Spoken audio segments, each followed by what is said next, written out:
अजूब की इस पुस्तक में पता नहीं क्या गहराई का एक संबंध है कि ये दूसरे संडे प्रभु ने मुझसे यही बात करने का फैसला किया। हम जब अजूब नबी की पुस्तक उसका 19 अध्याय उसकी 25 आयत पढ़िए।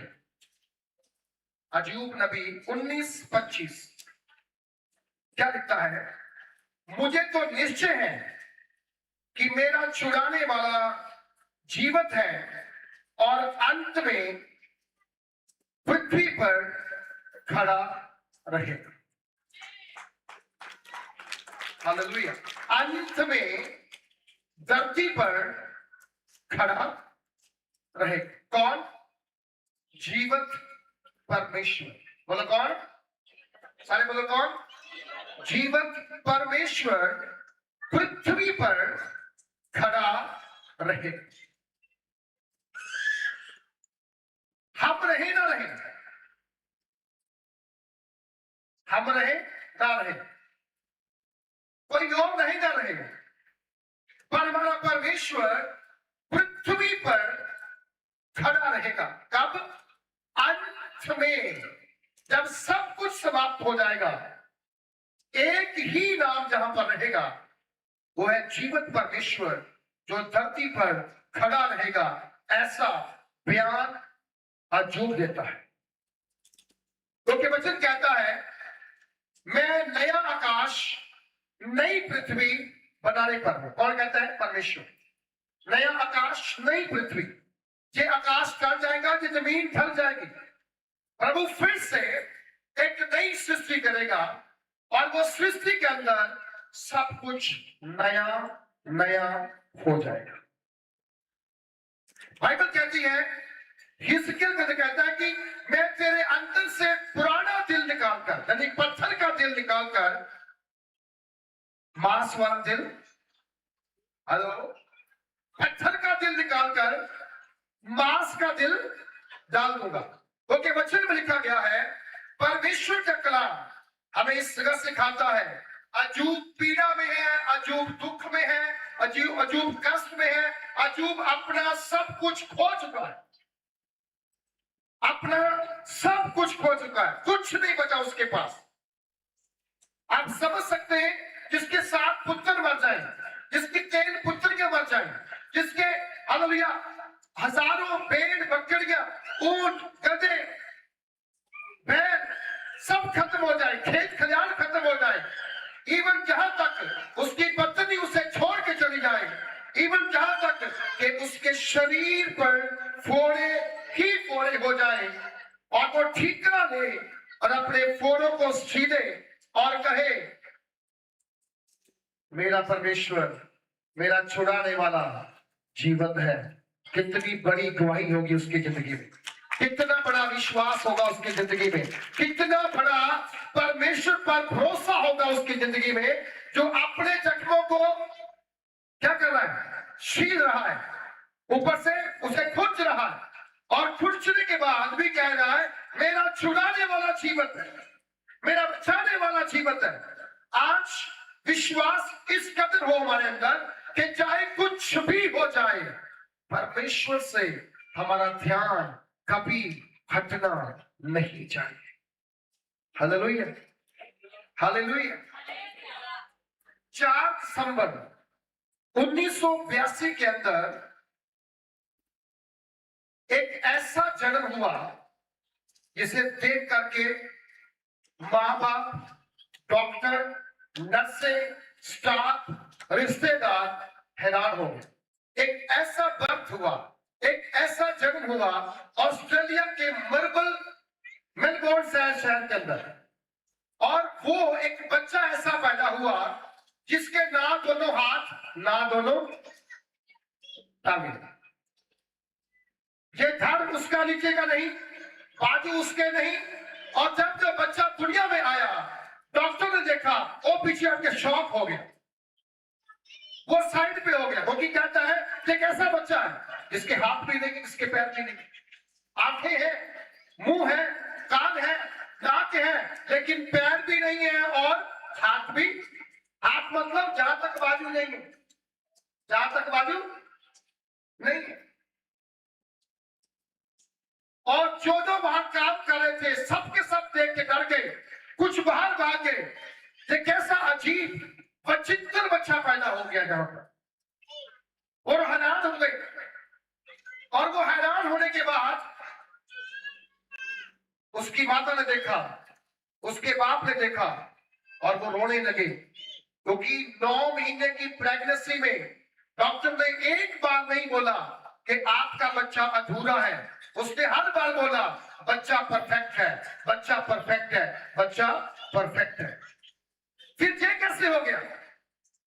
और उसकी स्टोरी में कहा गया है 4 महीने तक उस बच्चे की मां ने ना उसे देखा, ना उसे उठाया, और ना उसे अपना दूध पिलाया, क्योंकि वो उसके पास जाने से डरती थी।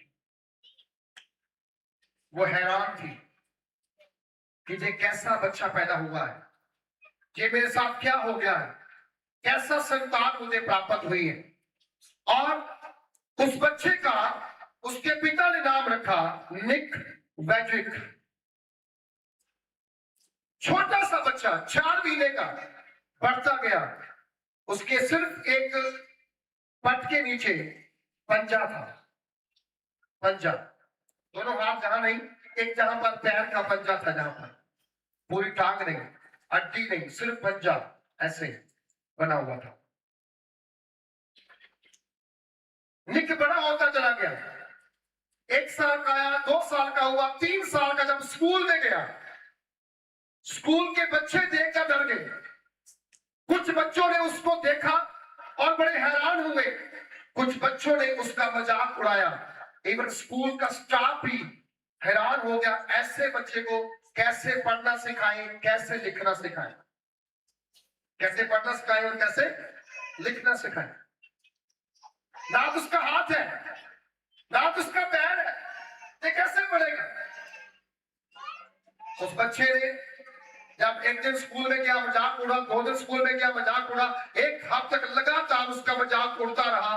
उसने फैसला किया कि मैं स्कूल में नहीं जाऊंगा, मैं स्कूल में नहीं जाऊंगा। लेकिन जबरदस्ती माँ बाप उसे छोड़ के आते थे। जब 4 साल का हुआ, उसकी बड़ी बेइज्जती होती थी हर दिन। जब स्कूल में बच्चे हाथ लाके बोलते थे मैं बोलूंगा, मैं बोलूंगा, इसके हाथ नहीं होते थे, ये हाथ से अपना हाथ खड़ा नहीं कर सकता था, ये शर्मिंदगी महसूस करता था। जब बच्चे ग्राउंड में खेलते थे, इसके पास वो टांगे नहीं थी, ये दौड़ नहीं सकता था, ये अपने आप को शर्मिंदा महसूस करता था।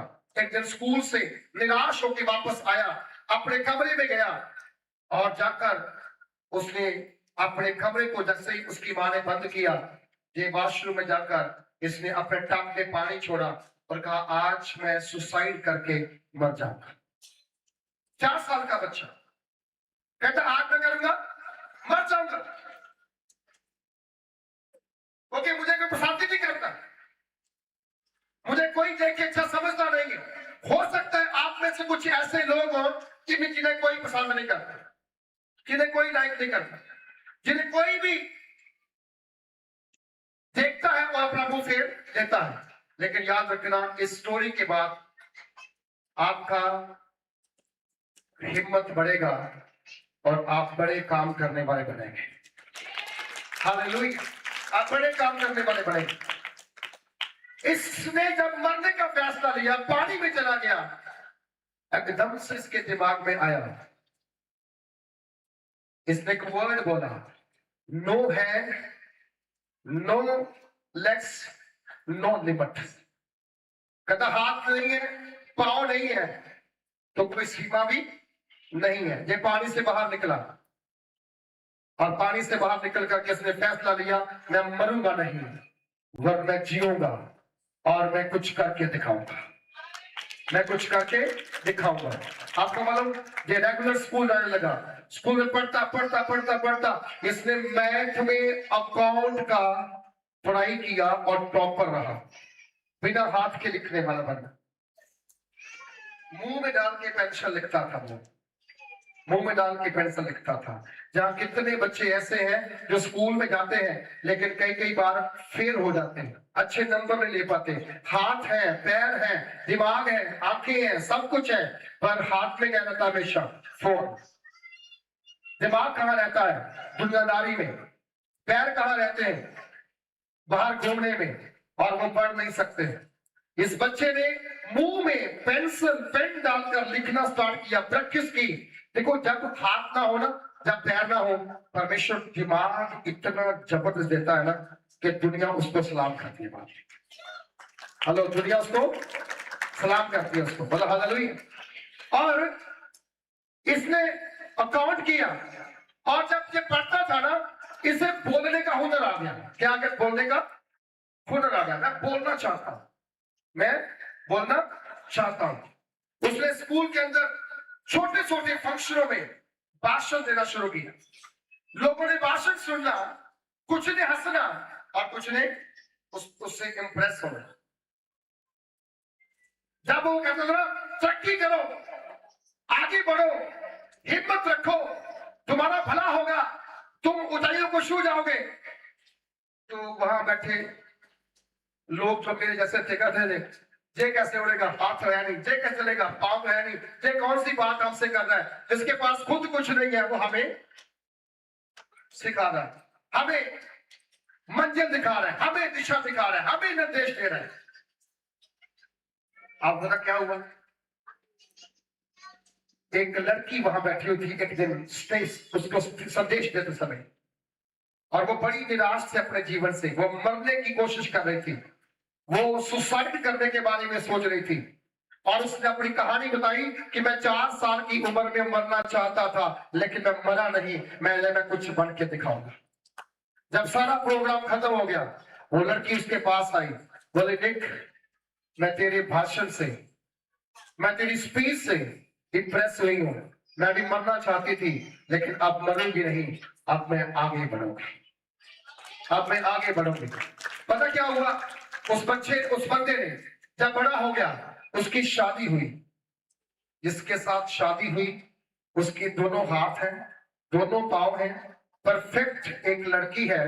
आप बताओ, ऐसे बंदे से कौन लड़की शादी करेगी जिसके हाथ नहीं, जिसके पैर नहीं, जो कमा नहीं सकता, जो खवा नहीं सकता, जो खुद नहीं खा सकता, जो खुद कपड़ा नहीं पहन सकता, उससे शादी कौन करेगा?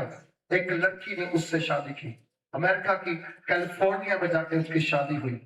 उसको 4 बच्चे हुए, चारों बच्चे परफेक्ट अंगों के साथ पैदा हुए। आज दुनिया में लाखों लोग उसके द्वारा बचाए गए हैं, क्योंकि उसने तौबा किया, बपतिस्मा लिया, और वो एक प्रचारक बना।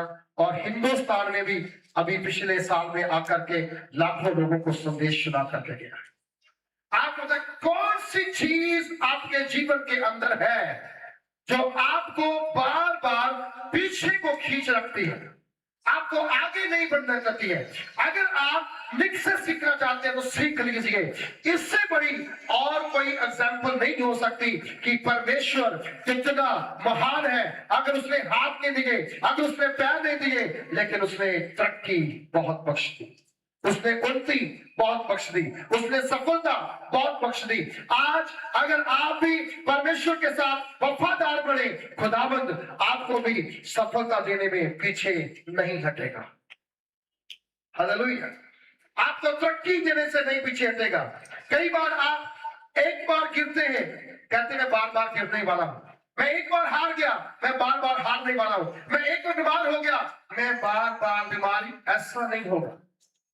सुनो, ऐसा आप बार बार बीमार होने वाले नहीं बनेंगे, क्योंकि बीमार व्यक्ति ही आपको वचन में कह रहा है, जो अपने फोड़ों को ठीकरे के साथ खुरक खुरक के खून निकालता है, गंदा खून बाहर निकालता है, पानी बाहर निकालता है, और वो ही कह रहा है मुझे तो निश्चय है कि मेरा छुड़ाने वाला जीवित है। हालेलुया।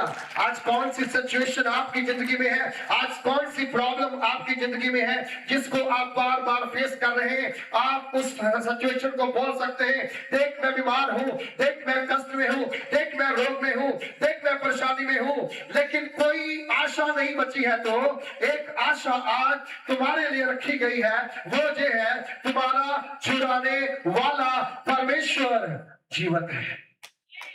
हालेलुया। वो जीवित परमेश्वर, उसकी ओर देखना है, उसकी ओर। हेलो, किसकी ओर देखना है? क्यों बना? वो जीवत है। आमीन। वो क्या है? वो खबर में नहीं, उसकी कब्र आज भी खाली है।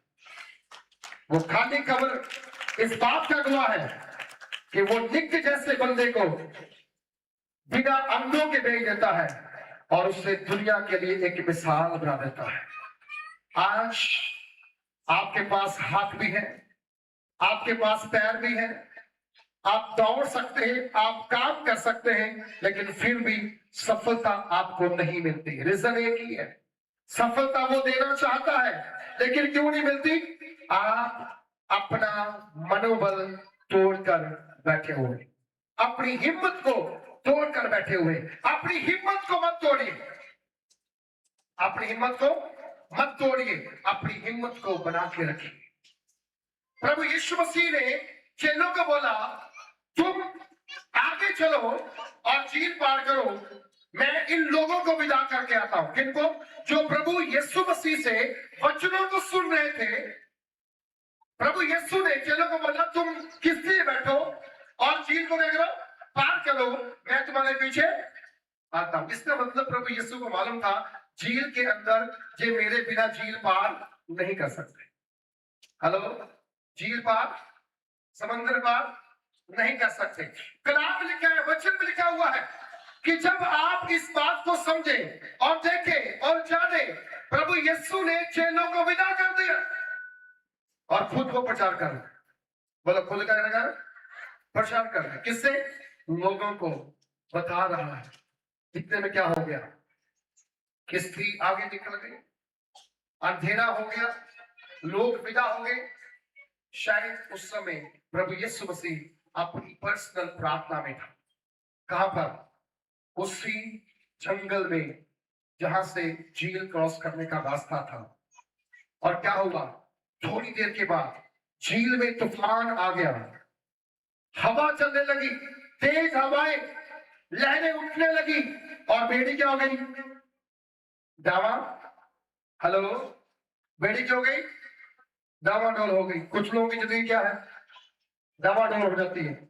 थोड़ा दुख आए, डावाडोल, थोड़ा कष्ट आए, डावाडोल, सिर दर्द है तो डावाडोल, पेट दर्द है तो रात को 12 बजे के पास सोचिए सिर दर्द हो रहा है। खुद नहीं दुआ कर सकते, खुद घुटनों में नहीं आ सकते, खुद उपवास नहीं कर सकते, खुद खुदा के वचन को डिक्लेयर नहीं कर सकते। अब क्या हुआ? आप इसे हटा दो स्क्रीन से, अब इसे हटा दो स्क्रीन से। अब जो नेक्स्ट वचन उसकी होता है।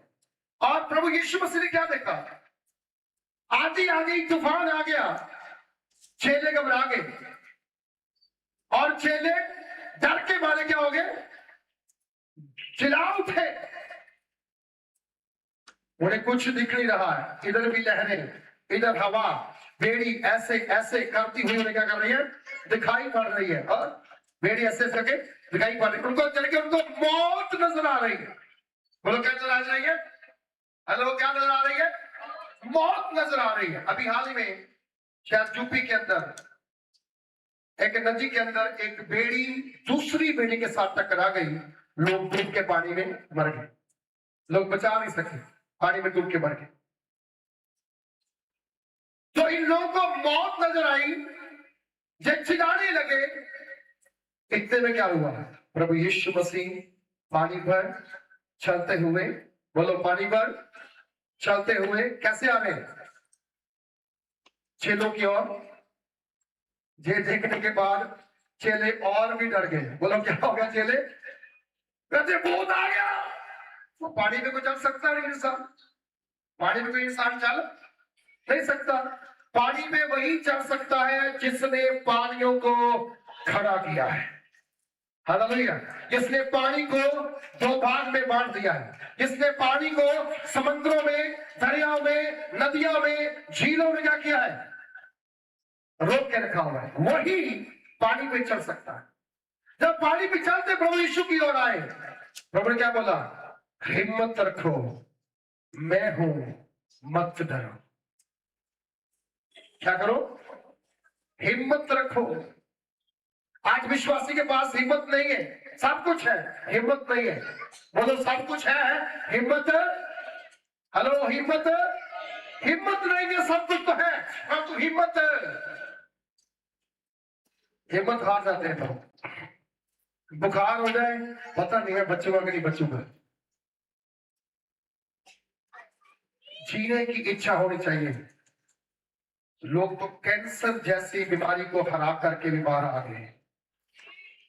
पंजाब का एक शेर युवराज सिंह जो क्रिकेटर है, उसको मैदान में खेलते समय मुंह से खून आया और उसको कैंसर डिक्लेयर कर दिया गया। डॉक्टर ने बोला तू कभी दौड़ नहीं सकेगा, तेरी आयु बहुत कम रहेगी, तू मरने पे है। उसका ट्रीटमेंट हुआ, उसने हिम्मत नहीं हारी। वो इलाज के दरमियान डर के अंदर नहीं बैठा, मैदान में रहा, वो खेलता रहा, वो खेलता रहा और अंतिम में उसने बीमारी को हराकर फिर भी 3-4 साल तक क्रिकेट खेलता रहा, डिमोस्टिक भी खेलता रहा, इंटरनेशनल भी खेलता रहा और आज वो रिटायर है और कैंसर की नामो निशान उसकी बॉडी में नहीं। आपकी हिम्मत कहां है? हिम्मत नहीं आपके अंदर। मालूम क्यों? हिम्मत इसलिए नहीं, प्रार्थना नहीं है। बोलो क्या नहीं है? हेलो, क्या नहीं है? प्रार्थना नहीं है, उपवास नहीं है, संगति नहीं है, संगति नहीं है आपके जीवन के अंदर। जब तक संगति नहीं तब तक छुटकारा नहीं हो सकता। अभी हमने जस्ट 2-3 मिनट के लिए बोला साइलेंट हो जाओ। मुझे मालूम है काफी लोगों को खुदावंद ने कुछ ना कुछ बोला है, कुछ ना कुछ बात की है। मैंने जहां पर वो नहीं पूछा चाहा, खुदा ने बात आपसे की है। अब आप उस बात को कैसे काम में लाना है, ये आपको समझना और आपको सोचना है। परमेश्वर जब भी कोई बात करे उस पर काम करना है। क्या करना उसमें? बोलो क्या करना उससे? उस पर काम करना है। एक बात मुझे प्रभु ने बोली लास्ट वीक, हम जहां पर मैं प्रार्थना कर रहा, सुबह से प्रार्थना कर रहा था, प्रार्थना करते करते खुदा की आत्मा ने बोला मैं कुछ लोगों को एक्स्ट्रा ब्लेसिंग देना चाहता हूं। ब्लेसिंग के लिए ताली कितनी जोर से बजती है। पूरा सुन लो, करना क्या होगा, फिर कोई ताली नहीं बजाएगा, फिर सबका मुंह क्या हो जाएगा? उदास हो जाएगा। जैसे निकुंद मुस्का हो गया। प्रभु ने कहा तू आज्ञा मानता है? हाँ जी, सारी आज्ञा मानता हूं। कौन कौन सी? तू पाप ना कर, तू खून ना कर, तू मर्डर ना कर, तू मूर्ति पूजा ना कर, अपने माता पिता का आदर कर, ये ना कर, वो ना कर, सब बता दिया। प्रभु ने कहा फिर भी तेरे अंदर एक बात का कमी है। हेलो, तेरे अंदर क्या एक बात की कमी है। बोलता प्रभु क्या? कहता जा अपना धन बेच के कंगालों में, क्या किया उसने? चेहरा उदास किया और वहां से खिसक। पूरी बात सुन करके ताली मारा करो, फिर बाद में आप लोग मुझे तो पता नहीं था, मैंने ऐसे ही ताली मारी, मैंने ऐसे ही ताली। हालेलुया। एक बार एक पास्टर जी प्रार्थना कर रहे थे, जिनकी शादियां नहीं हो रही वो अपना हाथ खड़ा करो, बीच में शादी वालों भी हाथ खड़े कर दी। अब पास्टर जी की आंखें बंद थी, तो पास्टर ने बोला प्रभु सबकी शादियां हो जाए, जिनकी नहीं हुई तो जिनकी होगी थी वो भी आमीन कह रहे हैं, तो पीछे वाले जिनके नहीं हुई भी आमीन कह रहे हैं। बाद में एक दूसरे की ओर देख रहे हैं पति पत्नी। हमारी शादी तो हो गई थी, फिर हाथ क्यों उठा किया? मतलब कई बार हमें पता नहीं होता क्या रिसीव करना और क्या रिसीव नहीं करना है। बोलो हालेलुया।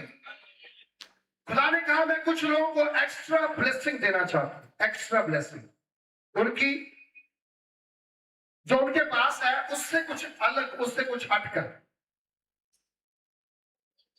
खुदा मुझसे बात कर रहा था, मैं जहां से चला गया उधर ऑफिस में गया, मैं प्रार्थना में था, प्रभु का स्पिरिट कह रहा था वो बात को तुमने सुना नहीं। वाक्य मैंने सुना नहीं, मैंने अनसुना कर दिया। मैं मतलब परमेश्वर एक्स्ट्रा ब्लेसिंग तो आप दे रहे हो, तो आपने लोगों को देना दे दो। मुझे नहीं मालूम था कैसे देना है। क्या करना पड़ेगा, कैसे मिलेगी। जब मैं ऑफिस में गया, मैंने वचन खोला, मैं प्रार्थना करने लगा, उस दिन परमेश्वर ने मुझे वचन दिया, दशमांश देने के नियम। हमें दशमांश देना पता है, दशमांश देने का नियम नहीं पता है। किस दिन आपको बताऊंगा मैं, जिन्होंने नहीं सुना वो थर्सडे की मीटिंग लाइव में आप जाके सुन सकते हो। बचा खुदा को मैंने बोला, खुदा क्या तरीका है, क्यों आप एक्स्ट्रा ब्लेसिंग देना चाहते हो, पर कैसे। खुदा ने कहा, मेरे घर के अंदर जब ऑफरिंग लेते हो उसका गला अलग है, एक और बॉक्स वहां रखो, जो एक्स्ट्रा ब्लेसिंग लेना चाहता होगा वो अपनी कमाई में से एक्स्ट्रा ब्लेसिंग के लिए उसमें डाल के जाएगा। सब नहीं, जो लेना चाहता होगा। हो सकता आप कैसे एक भी ना हो, जहां एक हो, जहां 100 हो, जहां 50 हो, जहां कोई भी ना हो, मुझे नहीं पता, पर प्रभु कहता है वो ही पाएगा जो मुझसे एक्स्ट्रा बरकत लेना चाहता हो। तो मैंने 2 हफ्ते से रखा नहीं, 2 हफ्ते से मैंने रखा नहीं, मतलब प्रभु मुझे ये बात कुछ जची नहीं, कुछ बात मुझे जहां पर जची नहीं। मैं रात को फिर घुटनों पे था, प्रार्थना के लिए था, खुदा ने फिर से वही बोला, तो दूसरों की बरकत में पत्थर बन रहा है, रोड़ा बन रहा है, उनकी तरक्की का क्या बन रहा है, रोड़ा बन रहा है। तो आज वो बक्सा जहां पर रखा जाएगा, मैं नहीं कहता हूं डालो, कभी नहीं कहूंगा, अगर खुदावंद आपसे बात करे, आप प्रार्थना करके पूछना, तब अगर आप चाहो उसमें डाल सकते हो, अदरवाइज उसमें नहीं डालना। प्रभु ने बोला, मैं एक्स्ट्रा आशीष कुछ ही लोगों को देना, कुछ ही लोगों को, सबको नहीं, कुछ ही लोगों को देना चाहता हूं। जैसे प्रभु यीशु मसीह ने मार्था और मरियम के घर में जाकर जो काम किया, कहीं और नहीं किया। जो भलाई मार्था ने प्रभु यीशु के साथ की थी, मरियम ने भलाई प्रभु यीशु के साथ की थी, खाना खिला के, पाँव को धोकर, इज्जत डालकर, उसके बदले में खुदावंद ने उस घर का मातम आनंद में बदल दिया था। हालेलुया, कमी को खुशी में बदल दिया था, रोने को खुशी में बदल दिया था। परमेश्वर इस तरह से कुछ चीजों को करना चाहते हैं, कुछ चीजों को देना चाहते हैं, क्योंकि इस वचन में भी अजूब कह रहा है, मेरा जो परमेश्वर क्या है, जीवत, छुड़ाने वाला जीवत है। और कहता अंत में वो पृथ्वी पर खड़ा रहेगा, अंत में पृथ्वी पर क्या करेगा, वो खड़ा रहेगा। इस कारण से वचन में क्या है कि अजूब की जिंदगी देखिए, उसके पास कुछ नहीं था, बोलो उसके पास कुछ नहीं बचा, सब खत्म हो गया। उसने फिर भी प्रार्थना करना नहीं छोड़ा, उसने फिर भी परमेश्वर को धन्यवाद करना नहीं छोड़ा, उसने फिर भी परमेश्वर को ही मुबारक कहा, परमेश्वर को ही धन्य कहा, परमेश्वर को ही भला कहा, किसी और के ऊपर इल्जाम नहीं लगाया। उसने ये नहीं कहा, ए मेरी पत्नी जब तेरे कारण हुआ है, तू प्रार्थना नहीं करती थी, तू दुआ नहीं करती थी। कुछ भाई लोग कहते हैं मैं सुधर सकता हूं अगर तू प्रार्थना करे तो। भाई साहब ठीक है, अगर आपको सुधरना है तो प्रार्थना आपकी पत्नी ने करनी है, वो तो प्रार्थना रोज ही करती है, अब आपको भी प्रार्थना करनी पड़ेगी। बोलो आपको क्या करनी पड़ेगी, है कि नहीं। बाइबल कहती 1 से 2 भले, 1 से क्यों भला, अगर एक गिरेगा दूसरा, अगर वो दोनों मिलकर काम करें क्या होगा, ज्यादा कमाई, ज्यादा इकट्ठी होगी। आप दुकान पे काम करते हो, आप घर पे काम करते हो, आप खेत में काम करते हो, आप जॉब करते हो, 2 लोग काम करते हो, उसकी 2 सैलरी आती है। एक बंदा कमाता है तो एक बंदे के घर से क्या सिलसिला का चलता है। सुनो मेरी बात ध्यान से, वचन में क्या है, अजूब ने किसी के ऊपर दोष नहीं लगाया, किसी के ऊपर दोष नहीं लगाया। उसने कहा प्रभु ने दिया, प्रभु ने ले लिया, उसी का नाम, हेलो, उसी का नाम, उसी का नाम।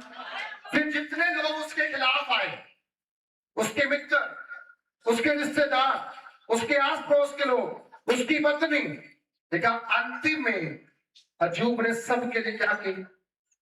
हेलो, क्या की? इसका मतलब आपको अपने विरोधियों के लिए क्या करनी है? हेलो, क्या करनी है? हो सकता है आपके पड़ोसी कोई विरोधी हो सकता है आपका रिश्तेदार कोई विरोधी हो, आपको विरोधियों के लिए क्या करनी है? प्रार्थना करनी है। क्या करनी है जी? हेलो, क्या करनी है? प्रार्थना करनी है। और अगर परमेश्वर के सामने आप अपने दुश्मनों के लिए प्रार्थना करेंगे, डेफिनेटली परमेश्वर ऐसे रास्ते, ऐसे मार्ग खोलेगा जिसकी कभी आपने क्या नहीं की होगी,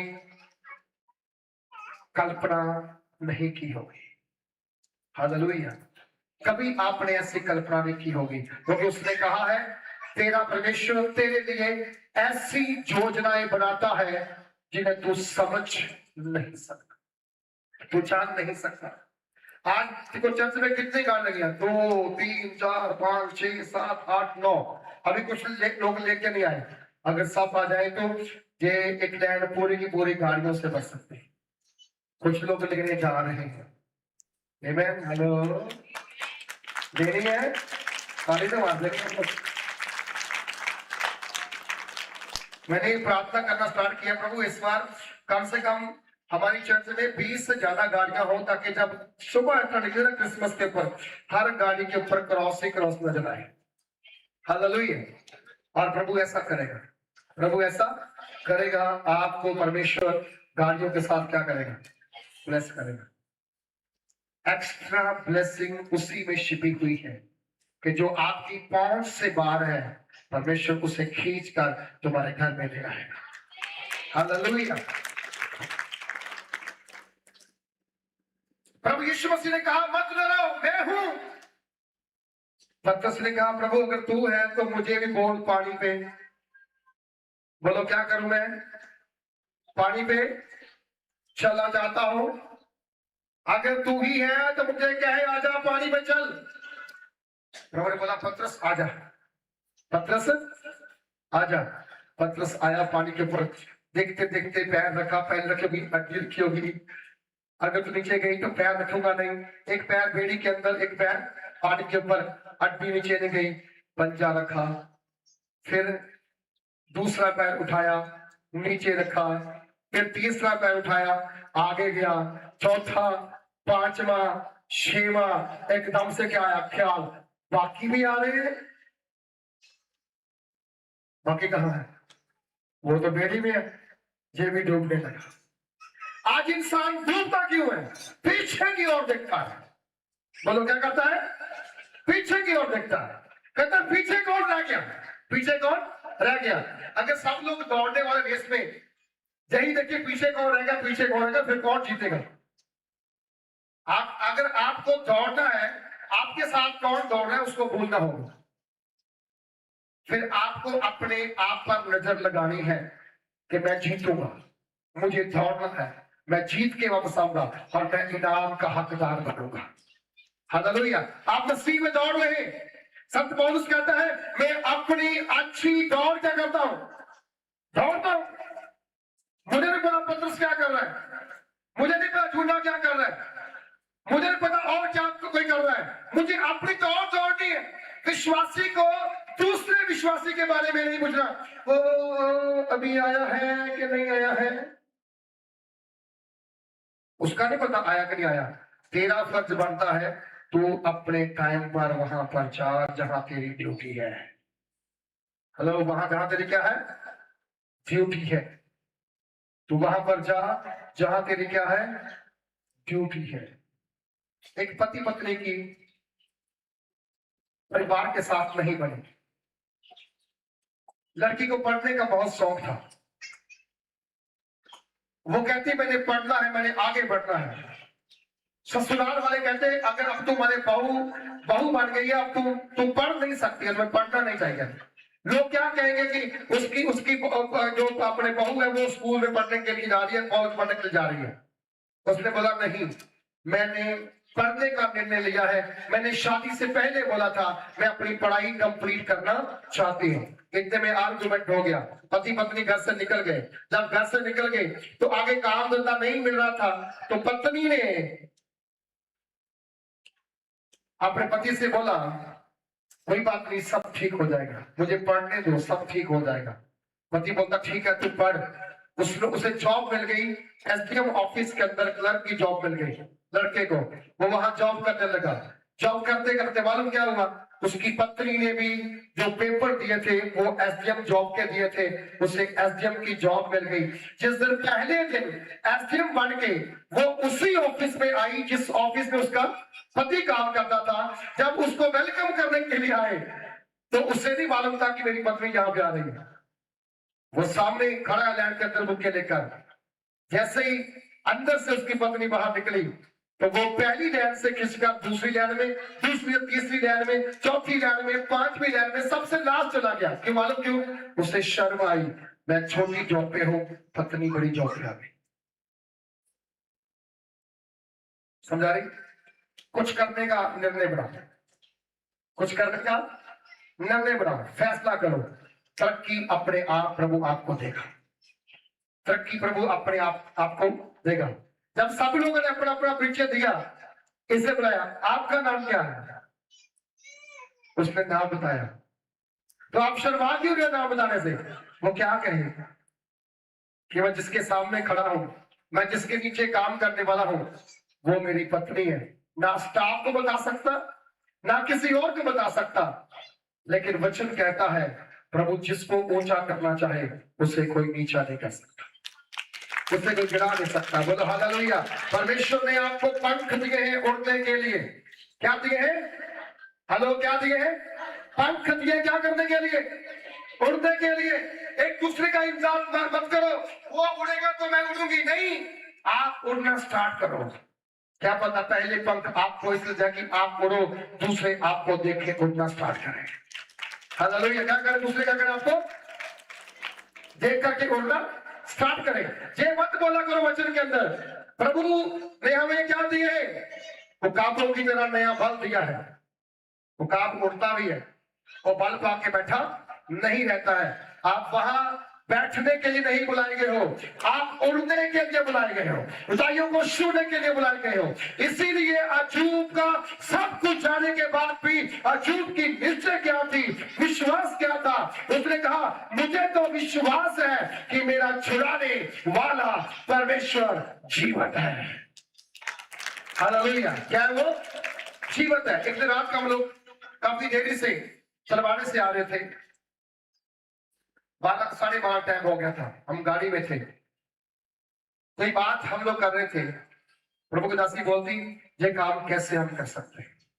मैंने तो बोला जिसने पहले इतने काम किए हैं वही जीवंत परमेश्वर आज भी मेरे साथ है, इसे भी पूरा करेगा। इसे भी क्या करेगा? आपको मालूम हो आपका परमेश्वर कौन है?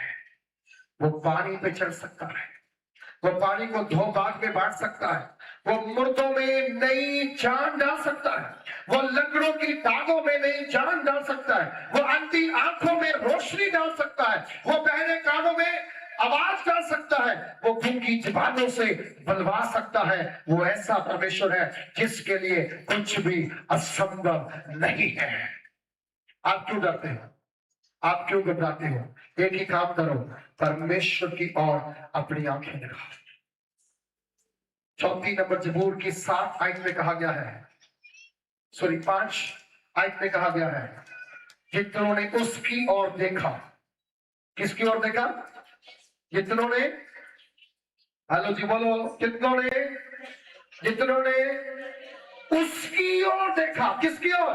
बोलो मेरे परमेश्वर की ओर देखा है। जितनों ने मेरे परमेश्वर की ओर, क्या नहीं हुआ? कहता उनके मुंह कभी काले नहीं होते।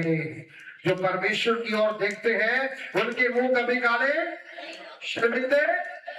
मालूम क्यों?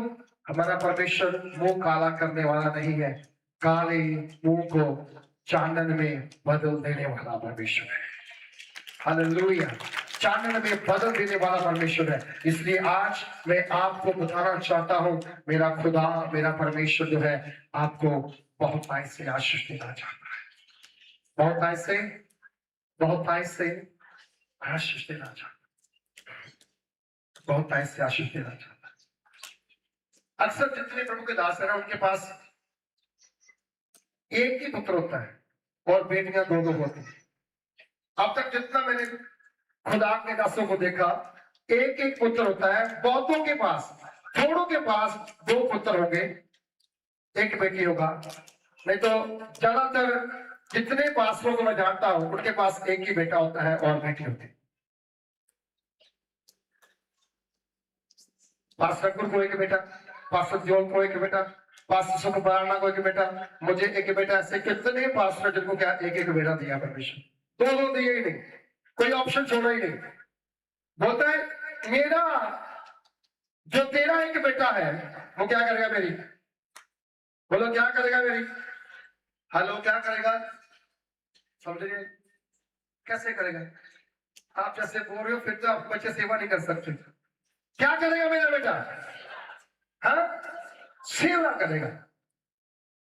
और जितने सेवकों के बच्चे हैं वो सेवकाई में हैं, कहीं ना कहीं फिट है और वो सेवकाइयां कर रहे हैं, चाहे वो आगे कर रहे हैं, चाहे बजा के कर रहे हैं, चाहे प्रीच कर रहे हैं, या फिर वो किसी न किसी रूप में परमेश्वर की सेवा कर रहे हैं।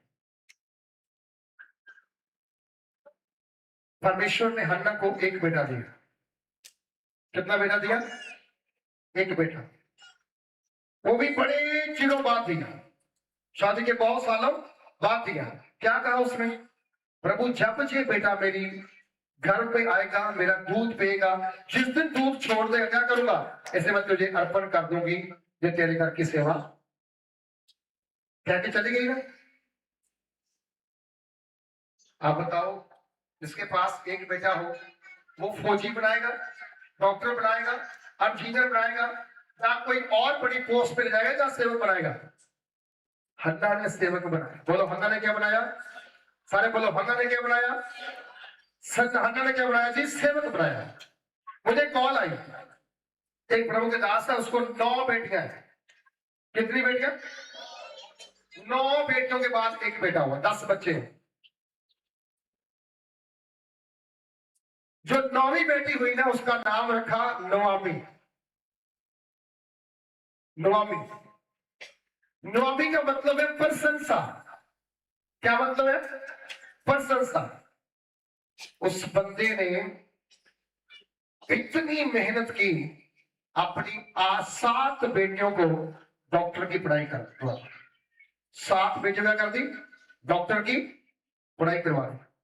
उसकी बेटियां जहां भी जाकर गई, मैं भी हम लोग परसों उनको मिलने के लिए होशियारपुर में गए, इतना अच्छा काम कर रहे हैं।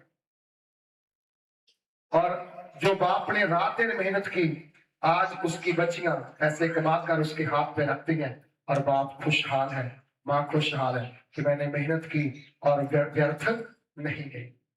उसने मुझे कॉल की, पास्टर जी। मैं क्या, हाँ जी मेरा बेटा है। मैं क्या, हाँ जी मैं इसको आपके पास भेजना चाहता हूं। बोला क्यों भाई, इसे सेवक बनाना है। इसे क्या बनाना है, 9 बेटियों के बाद बेटा आया, क्या बनाना उसको, कमाल का बाप है ना। सारे बोलो क्या है, कमाल का। जहां जितने बच्चे हैं सबका कोई ना कोई विजन है।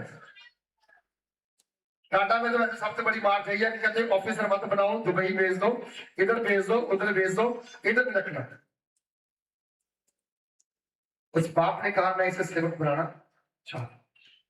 मुझे बहुत खुशी हुई। सब कुछ निशावर करके भी प्रभु की सेवा में बच्चे को देना है। हेलो क्या देना है, प्रभु की सेवा में देना है। आप क्या करते प्रभु के लिए, कुछ भी नहीं, कुछ भी नहीं करते प्रभु। अभी जैसे मीटिंग खत्म होगा सब भाग जाएंगे मिनटों में। मैंने लास्ट समय देखा 70-80 प्लेटें वहां पर जूठी पड़ी थी, कोई साफ नहीं करके दिए।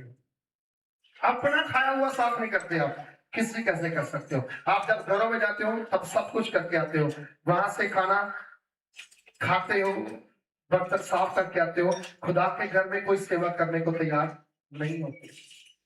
आपको चाहिए हफ्ते में एक दिन जब आते हो सारा काम निपटा के जाओ, सेवा करके जाओ। परमेश्वर आपकी जिंदगी में बड़े काम करना चाहता है। एक बात याद रखना, हालात कोई भी क्यों ना हो, बीमारी कितनी बड़ी क्यों ना हो, कष्ट कितना बड़ा क्यों ना हो, असफलता कितना बड़ी क्यों ना हो, एक बात याद रखना, हर रोज इस बात को घोषणा करो, मेरा छुड़ाने वाला जीवित है। हालेलुया। मेरा छुड़ाने वाला क्या है? जीवित है। और आप उसी की आराधना करते हैं और वो कभी आपको शर्मिंदा नहीं करता। उसने अजूब को बाद में सब कुछ जब्त कर दिया, बच्चे छोड़कर बाकी सब धन दौलत भेड़ बकरियां सब क्या कर दी? डबल कर दी। बच्चे उठ नहीं रहे। परमेश्वर आपको बहुत ऐसी आशीष करे। अपने आप को प्रभु के हाथों में सौंप कर हम प्रार्थना में जाए, प्रभु को धन्यवाद की भेंट चढ़ाएं। आइए सब जन खुदावंद के हाथों में अपने आप को सौंप देंगे, अपने स्थान पे खड़े हो जाएंगे, अंतिम प्रार्थना में जाएंगे। हालेलुया। आप आज सोचें, अगर आपको समझ में ना आया हो, जाकर गूगल से आप जाकर निक की तस्वीरें निकाल के देखना, शायद कुछ बच्चों को आज उससे सीखने को मिलेगा, सीखने को मिलेगा। अपने हाथों को उठाओ सब जन, लास्ट प्रार्थना में आएंगे हम लोग।